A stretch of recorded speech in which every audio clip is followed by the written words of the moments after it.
5 সেকেন্ডের জন্য আপনি আপনার শেষ ভিজিট করা অথবা আপনার আশেপাশের কোনো একটা সরকারি অফিসের কথা চিন্তা করেন তো।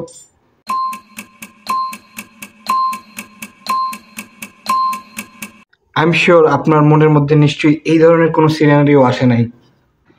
অ্যাকচুয়ালি সরকারি অফিসের কথা চিন্তা করলে যে ধরনের সিনারিও আমাদের চোখে আসে সেগুলো হচ্ছে এগুলো।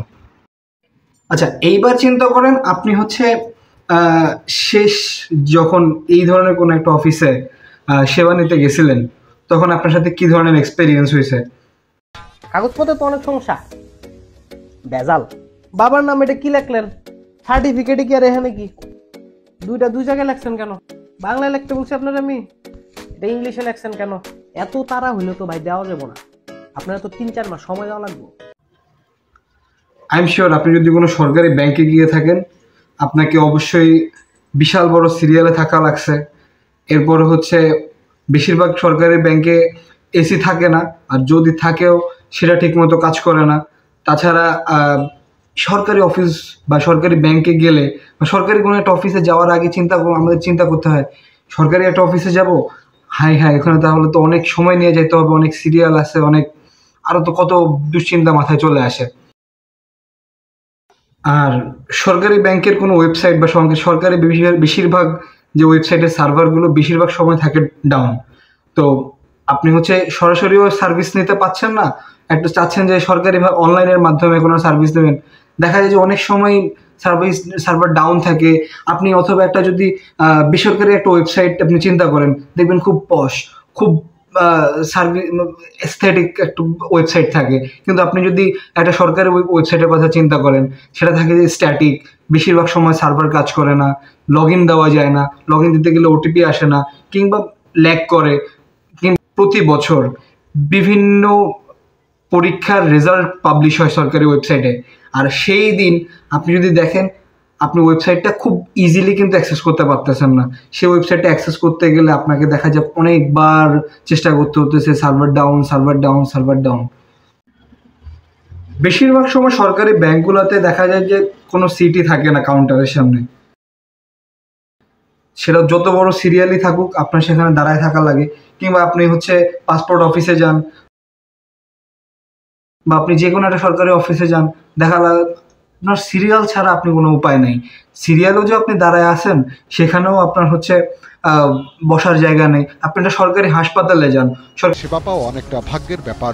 টাকা থাকলে সেবা মেলে, না হলে সেবা। ঢাকায় আমি যদি সিনারিও দেখছি যে বেশিরভাগ হাসপাতালে ডাক্তার দেখানোর জন্য অন্তত 300-400 মানুষের পিছনে সিরিয়াল থাকা লাগে। এরপর আরেকটা টেস্ট করাবো, এই টেস্টের জন্য আরো 400-500 মানুষের সিরিয়াল। এমনকি এটাও দেখা যায় কোনো একটা টেস্ট করানোর জন্য মানুষ ভোর 4টা বাজে, ভোর 3টা বাজে থেকে ওখানে হাসপাতালে গিয়ে বসে থাকে, কারণ কালকের দিন টেস্ট করানো হবে সর্বোচ্চ 10 জনের, সর্বোচ্চ 12 জনের, কিংবা সর্বোচ্চ 20 জনের। এই 20 জনের মধ্যে নিজের নাম এনলিস্টেড করানোর জন্য মানুষ সেই রাতের বেলা থেকে এসে বসে থাকে। আরেকটা সমস্যা যেটা, সেটা হচ্ছে কাউন্টার হয়রানি। যেমন হচ্ছে আপনি কোনো ধরেন আপনি হচ্ছে আপনার পাসপোর্টে কোনো একটা সমস্যা ছিল, আপনার আইডি কার্ডে কোনো একটা সমস্যা ছিল। এখন আপনার যদি মামা খালুর জোর কিংবা ওই যেটা বুঝতে পারতেছেন ওইরকম কোনো পাওয়ার যদি থাকে, তাহলে তো আপনার কোনো সমস্যা নেই। কিন্তু আপনার যদি ওইরকম কোনো পাওয়ার না থাকে, তাহলে আপনাকে দেখা যাবে যে এই কাউন্টারে যান, ওই কাউন্টারে যান, আরে এখন তো হবে না, এখন তো সম্ভব না, আজকে না কালকে আসেন, কালকে না পরশু আসেন, লাঞ্চের পরে আসেন, যান। আপনার যে পাসপোর্ট বানাইবেন, আপনার জন্ম নিবন্ধনে তো লেখা আকিজ, আর সার্টিফিকেটে লেখা হইলো আকিজ। একটা সমস্যা হয়ে গেল না? দুই জায়গায় তো বানান ঠিকই আছে। এই মিয়া, এখানে রশি কাঠটা বড়, এটা ছোট না, কেমনি বুতেলে কি চেহারা শুরু তো মিলেন আপনার লগে, এনে একরকম হেনে আর একরকম। আপনার কাগজটা আমি বানায় রাখছি, কিন্তু এখানে তো কাউন্সিলর একটা সাইন লাগবে, ঠিক আছে? আপনি কাউন্সিলর সাইনটা নিয়ে আসেন, আবার আপনার গ্রামের বাড়ির চেয়ারম্যানের সাইনটাও লাগবে, সেটাও নিয়ে আসেন আমার কাছে। কাগজপত্রের মধ্যে সাইন টাইন করা আইনা। আর কোনোভাবে যদি আপনার হচ্ছে পাসপোর্টের জন্য ভেরিফিকেশনের প্রয়োজন হয়, পুলিশ ভেরিফিকেশনের জন্য, সেখানে তো আমার কাছে মনে হয় না পয়সা ছাড়া কেউ কখনো পাসপোর্ট ভেরিফিকেশনটা, পুলিশ ভেরিফিকেশনটা পাইছে। জ্বলন্ত সিগারেট মুখে রেখে সে দোকানদারের সঙ্গে দেন দরবারের পর 2000 টাকা চায়। পরে টাকা গুনে দেখে সে আরো 1000 টাকা দাবি করে। পুরো টাকা নিয়েই সে এক পর্যায়ে পুলিশের হাতে অনেক সময় দেখা যায় ভেরিফিকেশনের জন্য আসলে 500 টাকার নোট দিলে বলে নোটটা হালকা হালকা লাগতেছে। কিন্তু একইভাবে আপনি যদি একটা প্রাইভেট ব্যাংকের কথা চিন্তা করেন, কিংবা একই সেবা প্রদানকারী হচ্ছে কোনো একটা প্রাইভেট অর্গানাইজেশনের কথা চিন্তা করেন, আপনি দেখবেন টোটাল সিনারিওটাই ভিন্ন। প্রাইভেট ব্যাংকে আপনার হচ্ছে যদি আপনার জন্য ওয়েট করতেও হয়, সেখানে আপনার জন্য বসার জায়গা থাকে, কিংবা ডিজিটাল এখন হচ্ছে ওয়েটিং মেশিন থাকে। আপনি হচ্ছে একটা টোকেন কিনে রাখলেন, আপনার টোকেন অনুযায়ী ডাক আসলো, আপনাকে হচ্ছে দাঁড়িয়ে থাকতে হলো না।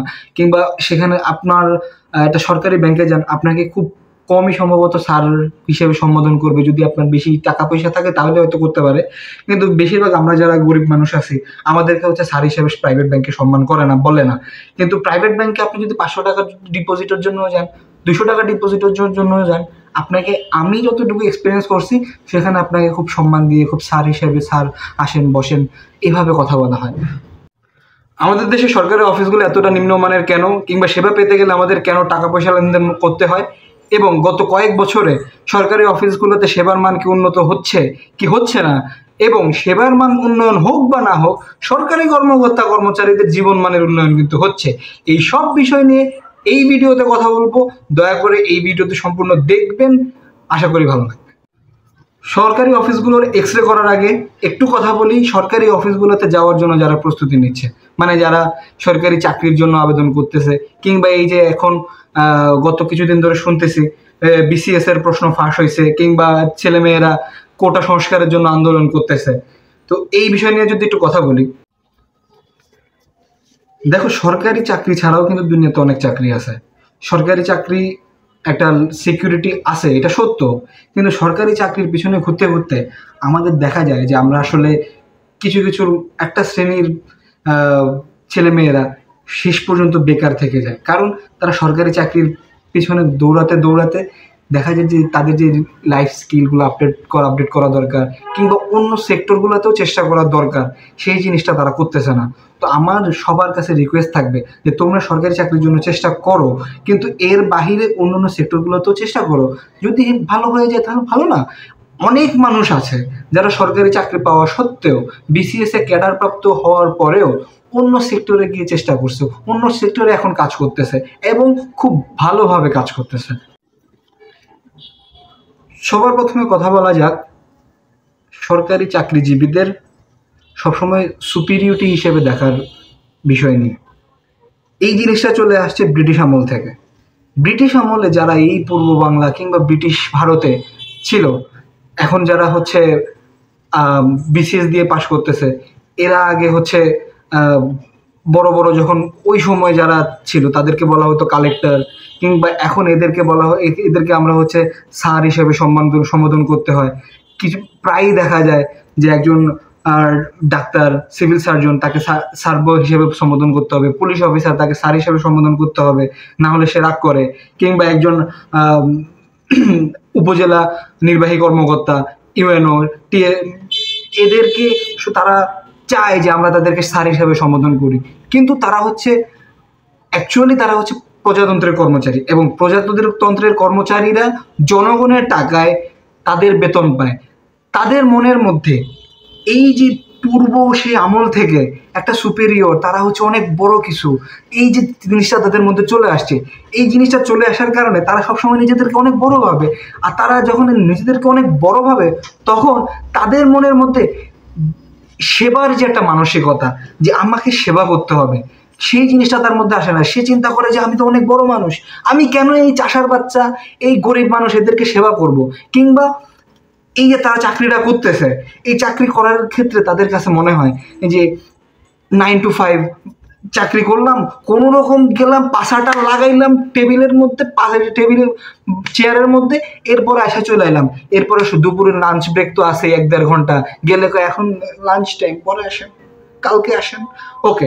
এই যে জিনিসগুলো তাদের মধ্যে চলে আসছে, কিংবা তাদের মধ্যে যে সুপিরিয়রিটি, তারা নিজেদেরকে সবসময় বড় বড় ভাবে, এই জিনিসটার কারণে আমার মনে হয় যে সরকারি জীবী যারা আছে এদের কাছ থেকে আমাদের সেবা পাওয়ার মান বা সেবা পাওয়ার গতি অনেকটাই কমে গেছে।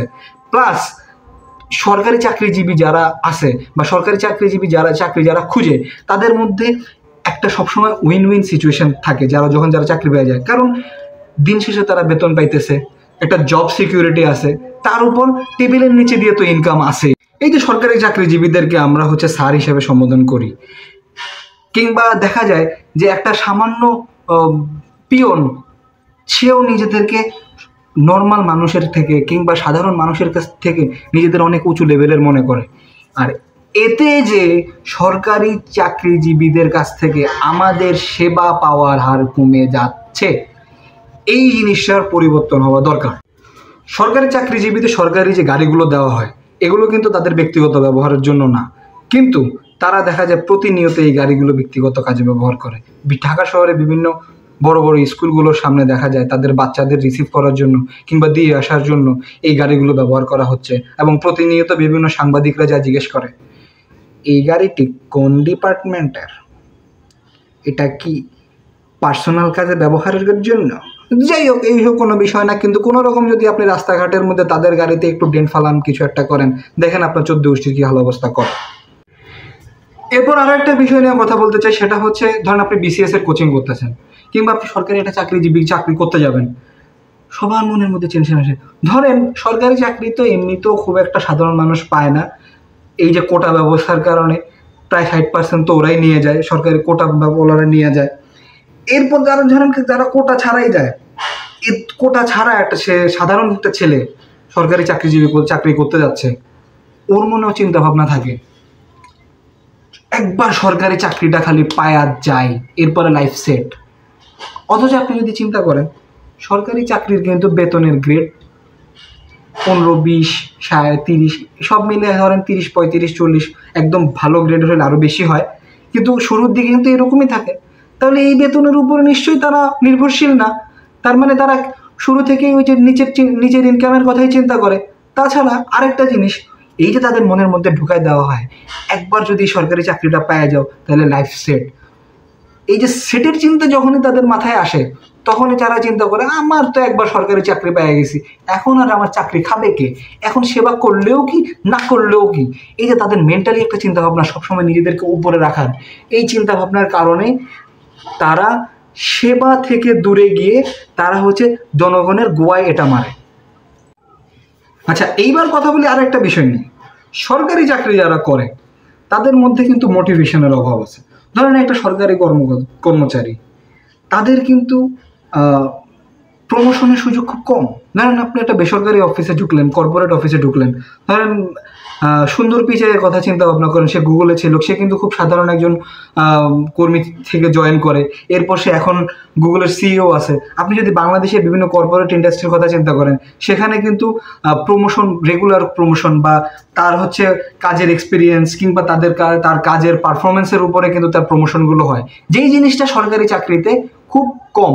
একজন ধরেন প্রাইমারি স্কুলের শিক্ষক, সে খুব বেশি হলে কি হতে পারে, একজন সাধারণ শিক্ষক, সে খুব বেশি হইলেও সে আস্তে আস্তে তার 10 বছর, 20 বছর, 15 বছর বা শেষ সময়ে এসে কোনো একটা প্রাইমারি স্কুলের হেডমাস্টার হবে।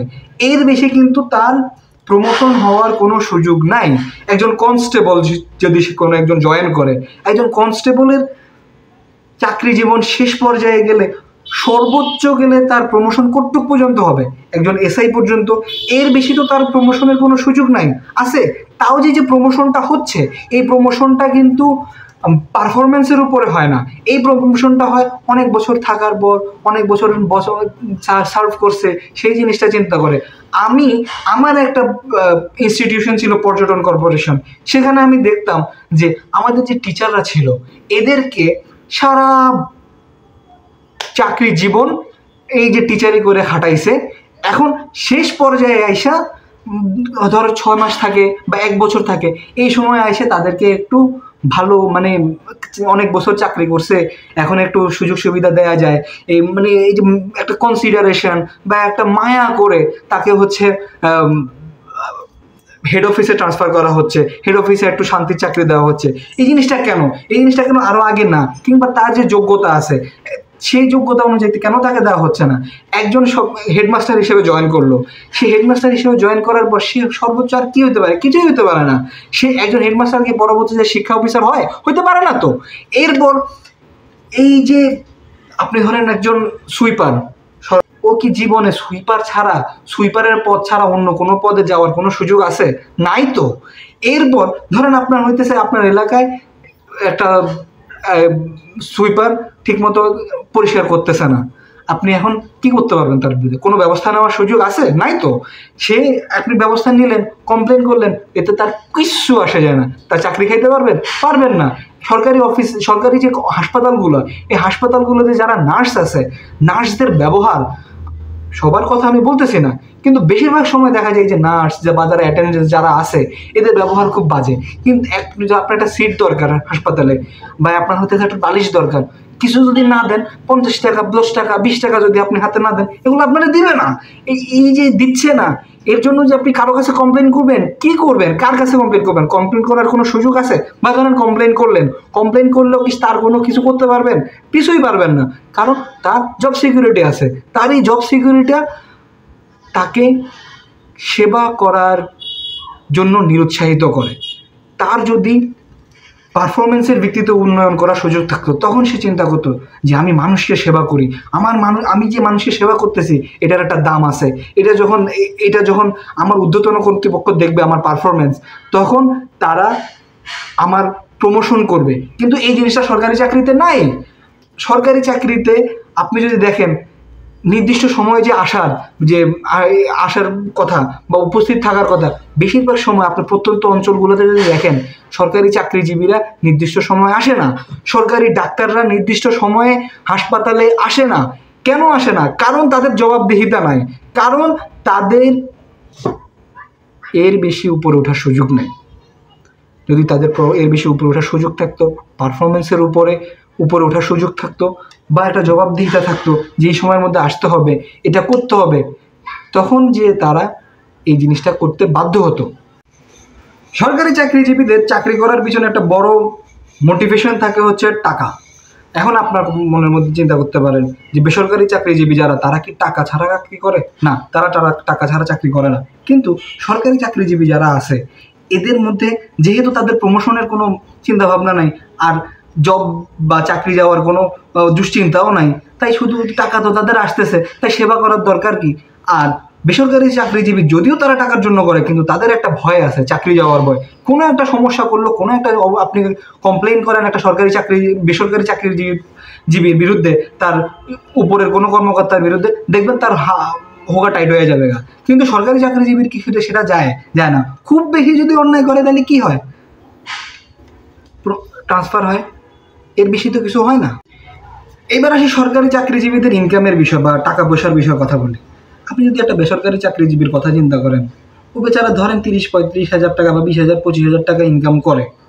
ওর এইগুলো দেখা চলে যায়, বেশিরভাগ চলে যায় রুম ভাড়া, বাসা ভাড়া, কিংবা সংসার চালাইতে। কিন্তু আপনি যদি একটা সরকারি অফিসে ড্রাইভারের কথা চিন্তা করেন, এই যে আপনার হইতেছে আবেদ আলী হুজুর, এই হুজুর তো আপনার হইতেছে দেখেন হ্যার পোলারে পড়াইছে বিদেশে, হ্যার মাইয়ারে পড়াইছে আপনার হইতেছে বেসরকারি ভার্সিটিতে। এদের টাকাগুলো কই থেকে আইছে? এই যে আপনার হইতেছে আইজি ছিল, এই হালার নাম কি? আচ্ছা, বেনজির। এই যে টাকাগুলো আসলো, এই টাকাগুলো তার কোত্থেকে আসছে? সব 2 নম্বরের পয়সা। এই যে 2 নম্বরের পয়সাগুলোর কারণেই তো আমরা সেবাগুলো পাচ্ছি না। আপনি তো আপনার চাকরি জীবন স্টার্টিংটা পিয়নের চাকরি করতেন, রাইট? হ্যাঁ। একটা সরকারি অফিসে একটা পিয়নের চাকরির বেতনটা কত হয়? সেই বেতনে ঢাকা শহরে যে 6 তলা 4টা আলিশান বাড়ি বানাইছেন, সেই বাড়িটা কিসের টাকা? হালাল টাকা? আপনি নিজে সেটা ভালো করে জানেন। আপনি আপনার যে বসরা থাকতো তাদের খাওয়া টাকার উচ্ছিষ্ট টাকা দিয়ে এই বাড়িটা বানাইছে। তার মানে আপনার বসরা দেশ বিদেশে পৃথিবীর কত জায়গায় কয়টা বাড়ি বানাইছে সেই হিসাব তো আপনার জানাই নাই। এরপরে যে আবেদ আলী, এই যে ঠিক আছে, এরপরে আপনি মনে করেন যে এই আবেদ আলী সরকারি চাকরির প্রশ্ন ফাঁস করলো, বিসিএস এর প্রশ্ন ফাঁস করলো। যেই শালার বেটা প্রশ্ন ফাঁস করার পরে, মানে প্রশ্ন পেয়ে লাখ লাখ টাকা খরচ করে প্রশ্ন পেয়ে চাকরিতে ঢুকছে, ও কি চিন্তা করবে যে আমি হইতেছে সৎভাবে টাকা ইনকাম করব, সৎভাবে টাকা ইনকাম করে আমি আমার জীবন চালাবো? করবে না। ও বেটা প্রশ্ন পাইছে অন্তত 10 লাখ 20 লাখ 5 লাখ টাকা খরচ করে, ও কি চিন্তা করবে না এই টাকাটা উঠায় নিয়ে আসার? এটা কার টাকা উঠাবে? আমাদের টাকা উঠাবে, আমাদের ট্যাক্সের টাকা গোয়ামারা দিবে। সরকার ডিজিটাল বাংলাদেশের প্ল্যান করতেছে বর্তমানে, এখন আবার স্মার্ট বাংলাদেশের প্ল্যান করতেছে, কিন্তু ওয়েবসাইটগুলোতে গেলে দেখা যায় যে স্মার্ট তো দূরে থাক, এই ওয়েবসাইটগুলো এতটাই মানদত্তা আমলের বা খুব নিম্নমানের ডেভেলপার দিয়ে কাজ করা, যে কারণে এই কাজগুলোতে কাজ করা ইজি না। তো আপনার বাজেট তো কম দিচ্ছে না সরকার, লক্ষ লক্ষ টাকা বাজেট দিচ্ছে, কিন্তু এই বাজেটগুলো যাচ্ছে কোথায়? সব যাচ্ছে এই সরকারি কর্মকর্তা কর্মচারীদের পকেটে, তাই আমরা সেবাটা পাচ্ছি না। বেসরকারি একটা কর্পোরেট অফিসের কথা আপনি চিন্তা করেন, সেখানে গেলে আপনার মন ভালো হয়ে যাবে, এসি, সেন্ট্রাল এসি থাকে, বসার জন্য কোজি প্লেস। একটা বেসরকারি অফিসের কর্মকর্তা বা কর্মচারী ওর বাইরে বা বাসার বাইরে যতই কষ্টে থাকুক, ও অফিসের মধ্যে গেলে দেখা যায় ওর মন ভালো হয়ে যায়, কারণ এত চাকচিক্য, বসার এত সুন্দর জায়গা, কিংবা একটু মন খারাপ হয়ে গেলে টেবিল টেনিস খেলার সুযোগ থাকে এখন বর্তমানে অনেক অফিসেই। কিন্তু এই জিনিসগুলা বা এই যে রিক্রিয়েশনের সুযোগগুলা সরকারি অফিসে কি আছে? নাই। তাদের কাছে একমাত্র রিক্রিয়েশন হচ্ছে ঘুষ, আর কিছু না, শুধু ঘুষ তাদের একমাত্র রিক্রিয়েশন। আর একটা যেটা সমস্যা সেটা হচ্ছে এই যে বিসিএস দিয়ে যারা চাকরি পায়, এরা দেখা যায় যে আপনার সমাজ বিজ্ঞান বিষয়ে পড়ে, কিংবা বেশিরভাগ সময় যারা পড়ে বাংলা সাবজেক্ট নিয়ে পড়ে, কিংবা স্বাস্থ্য নিয়ে পড়ে, কেউ হয়তো এমবিবিএস দিল, সে বিসিএস দিয়ে এখন হচ্ছে পররাষ্ট্র ক্যাডারে গেছে, কিংবা এই যে তাদের যে একটা সে নিজে যেই সেক্টরে এক্সপার্টিস আছে সেই জিনিসটাই, সেই সেক্টরটা ছাড়া সে অন্য অনেক সেক্টরে যাচ্ছে। কিছুদিন আগে দেখা যাচ্ছে স্পার্শো, মানে বাংলাদেশের একমাত্র যে স্পেস গবেষণা ইনস্টিটিউট, সেখানে কিন্তু যিনি প্রধান হিসেবে আছে তার সাথে তার যে কোয়ালিফিকেশন, সেই কোয়ালিফিকেশনের সাথে কিন্তু স্পেস গবেষণার কোনো সম্পর্ক নাই। তাহলে এই মানুষটা ওই সেক্টরে কি করবে? তার সেখানে কি করার ক্ষমতা আছে? আমাদের যে সাবেক শিক্ষামন্ত্রী ছিল, উনি কিন্তু একজন ডাক্তার শিক্ষামন্ত্রী হিসেবে কি করতে পারবে? তবে একটা জিনিস যেটা বর্তমানে আমার কাছে খুব ভালো লাগে, সেটা হচ্ছে বর্তমান যে স্বাস্থ্যমন্ত্রী, উনি নিজেও আগে একজন ডক্টর ছিল, এখন উনি স্বাস্থ্য মন্ত্রণালয়ে সামলাচ্ছে। এই জিনিসটা ভালো, এই ধরনের পরিবর্তন আমাদের আরও দরকার।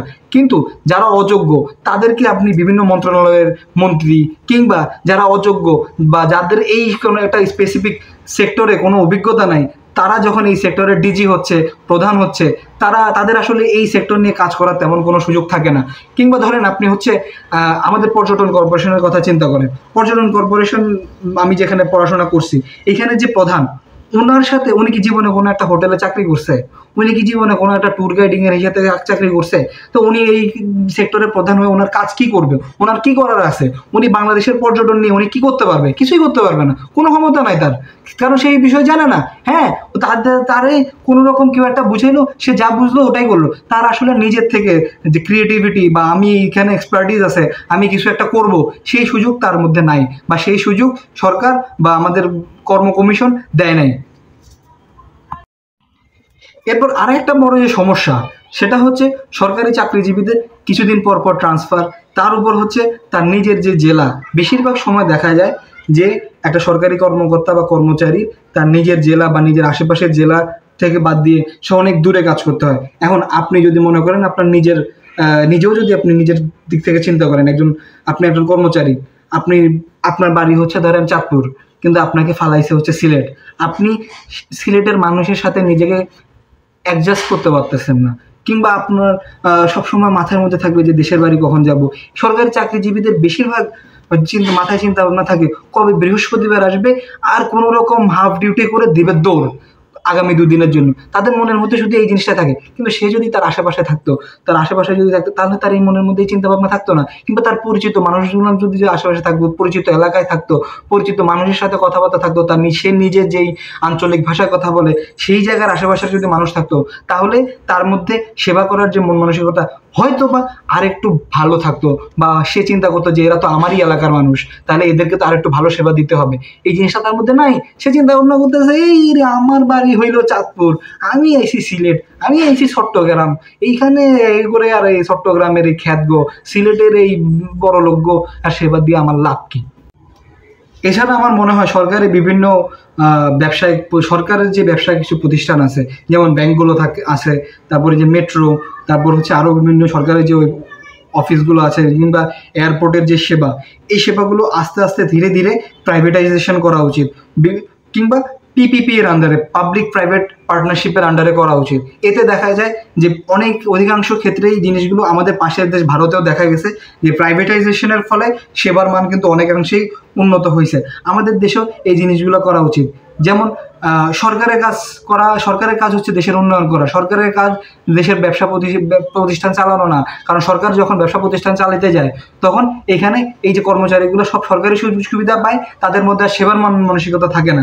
আমাদের যে রাষ্ট্রায়ত্ত একমাত্র সিম কোম্পানি টেলিটক, এরা আরও বেশি উন্নয়ন করতে পারতো, কিন্তু একমাত্র এই যে সরকারি ফ্যাসিলিটিগুলো তারা পাচ্ছে, এইসবের কারণে আমরা সেবা থেকে পিছিয়ে আসি। এইখানে যদি এই ধরনের সরকারি প্রতিষ্ঠানগুলো প্রাইভেটাইজেশন করা যায়, কিংবা অর্ধেক প্রাইভেটাইজেশন করা যায় পিপিপি এর আন্ডারে, তাহলে আমার মনে হয় যে সেবার মান আরও বেশি উন্নয়ন হইতে পারে। জানি না এই ভিডিওতে আমি কতটুকু কভার করতে পারছি, কিন্তু আমি সবার কাছে অনুরোধ করব যে এই বিষয়গুলো নিয়ে আপনারা হচ্ছে যথাযথ জায়গায় সরকারের উচ্চ পর্যায়ে আমাদের নক করা উচিত যে এই জিনিসগুলো আসলে পরিবর্তন হওয়া উচিত। এই জিনিসগুলো যদি পরিবর্তন হয় তাহলে আমাদের জনগণের যে সেবার মান এগুলো উন্নয়ন হবে বলে আমি আশা করি। এই ভিডিও আমি এখানেই শেষ করছি। সবাইকে ধন্যবাদ। জয় বাংলা।